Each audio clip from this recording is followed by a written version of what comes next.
In every shadow, a story waits to be told. Welcome to Anniverscraft, where forgotten legends, cursed fates, and hidden powers are revealed. Step in, if you dare to uncover the unknown. The big gym felt tense. Hae-in, sweating, stared at Beru's scary dark energy. Hunter Sung Jinwoo's voice cut through the quiet. He asked again, nicely, if she would really be okay. In Jinwoo's mind, he quickly thought about what might happen. His shadow fighters were strong, but usually not as strong as when they were alive. But Beru was different. He was made to kill hunters. If Beru and Hunter Cha fought seriously, she probably wouldn't win. Beru, like a good helper, looked at Jinwoo. He wanted to know what to do with the person. Jinwoo told him clearly, beat her, but don't hurt her. Beru quickly said yes, my liege, and flew towards Hunter Cha. The gym floor shook hard, and all the glass windows broke from how fast he moved. Hunter Cha was surprised for a moment. How did Sung Jinwoo fight against this thing? She thought. As Beru showed his sharp, knife-like claws, Sung Jinwoo's voice boomed. He shouted at Beru to put them away. He warned Beru he wouldn't let him go if she got hurt. Beru quickly pulled back his scary claws. Beru said yes, my liege, again, listening to Jinwoo. That short moment of Beru being distracted was all Hunter Cha needed. This is my chance, she thought. But her hope quickly vanished out suddenly. Beru was behind her. She gasped, shocked, seeing it was the same move as last time. Hunter Cha just barely dodged him and swung her long sword at him. Beru easily caught the big sword with just one finger, like it weighed nothing. He thought to himself, my liege gave only one order, beat the enemy without hurting her. So I will make her give up by showing her how much stronger I am. This is easy for me. Hunter Cha tried her very best to attack Beru. She swung her long sword, stabbed, and cut with strong will. Not yet.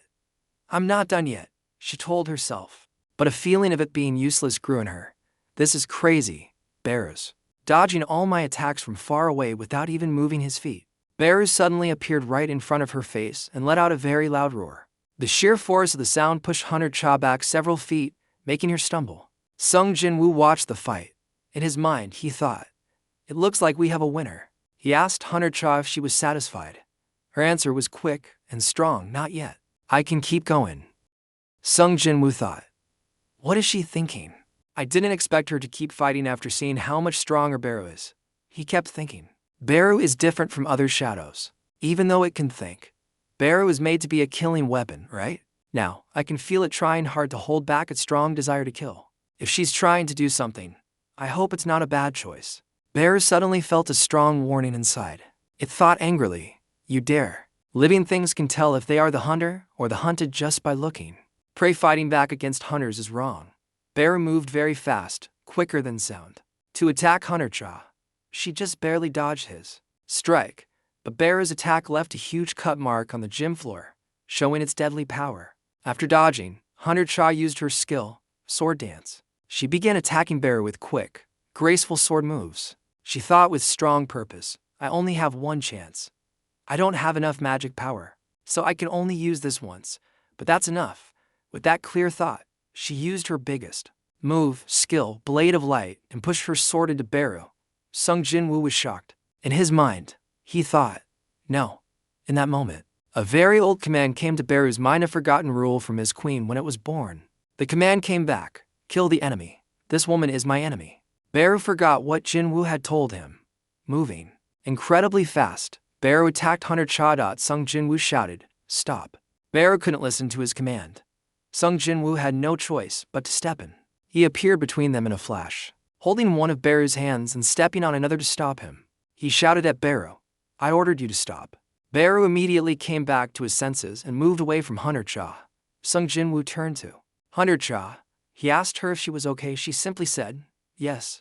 Beru bowed low to the ground, asking for forgiveness. Sung Jinwoo sighed and turned back to Hunter Cha. He asked her, a bit annoyed, why are you doing all this? There's no need to go so far to join our solo player guild. It was just a test. A simple entry test for a guild without a name. Someone like you shouldn't risk your life for it. So, why are you going so far? Hunter Cha stayed quiet. Sung Jinwoo asked again, are you going to stand there quietly again? In his mind, he thought, what could it be? He then spoke out loud to Hunter Cha, maybe you are interested in me. Hunter Cha was clearly surprised by the question and stayed quiet again. Sung Jinwoo thought, that's not it either. What on earth is she thinking? Suddenly, Hunter Cha spoke. Her face turned red. Yes, I think so. This time. It was Sung Jin-woo who was truly surprised by her answer. At the United States Hunter Bureau, Michael Connor said sorry to director David Brennan. He had no excuse. Director Brennan, however, waved his hand, dismissing the apology. He didn't call him there for an apology. He just wanted to know what happened. Michael Connor spoke seriously. He said that Lady Selner had seen something. Hunter Sung Jin-woo was one of the kings. Director Brennan's eyes widened in surprise and shock. What? He asked. Lady Selner. Are you saying that Hunter Sung Jin-woo has the power of a national-level hunter? Lady Selner's voice trembled a little as she explained. Hunters, she said, get their power from the other side. She could feel their connection to that place. Sometimes, the power from the other side was so strong that the awakened looked like they were covered in a bright light. She called those people kings. But for him, she continued, her voice filled with a strange mix of wonder and fear. There was no such connection. When she looked into his eyes, the darkness inside him looked back at her. He was darkness itself. Director Brennan's face changed. A heavy thought filled his mind. Darkness? He asked. Are you saying that Hunter Sung Jin-woo is evil? Lady Selner shook her head slowly. She wasn't talking about whether Hunter Sung Jin-woo was good or evil. She was only talking about where his power came from. Hunter Sung Jin-woo, she said, didn't borrow his power from somewhere. Because his power didn't come from the other side. Instead, it came from within him. He had no limit. Michael Connor understood. That meant there was no limit to his power. Lady Selner nodded, agreeing with Michael. Director Brennan thanked Lady Selner and started to walk away. Michael Connor asked, Director, where are you going? Director Brennan stepped into the elevator, his voice low. I'm going to floor B24. Follow me, Michael. Inside the elevator, Director Brennan spoke, his voice quiet. If they couldn't use Lady Selner's powers, they would have to win him over another way. He asked if Michael remembered the first S-rank gate. Of course, Michael replied, a shiver going through him. The terrible dungeon break that destroyed the western part of the U.S. How could I forget? Of the world's best hunters that the U.S. brought together with a huge reward, only 5 survived. The U.S. gave these 5 power-like nations. That was the start of the national-level hunters. The endless fire, the dragon Kamish. One monster killed countless top hunters. Director Brennan looked at him with a strange look in his eye. Would you believe it if I told you that the horror left behind a small gift? Michael Connor's voice was quiet with disbelief. You don't mean it? I do. Director Brennan said. Nodding slowly, a tightly sealed door slowly opened. Director Brennan showed him. Look at this rune stone, found in Kamish's body. It's been 8 years since the Kamish attack. There were no magic users among the national-level hunters. So this rune has been waiting for the right owner in the basement. Kamish will once again give this beautiful country a valuable gift. Meanwhile, back in South Korea, Sung Jin-woo stood looking at himself in the mirror. He thought, I'm definitely taller and in better shape after waking up my powers again. But, am I that handsome?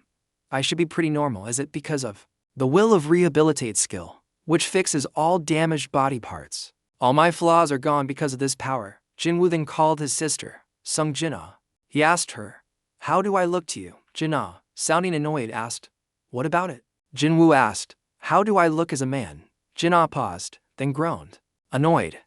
What? Where did you get that baseless confidence to me? You look like a lazy bum.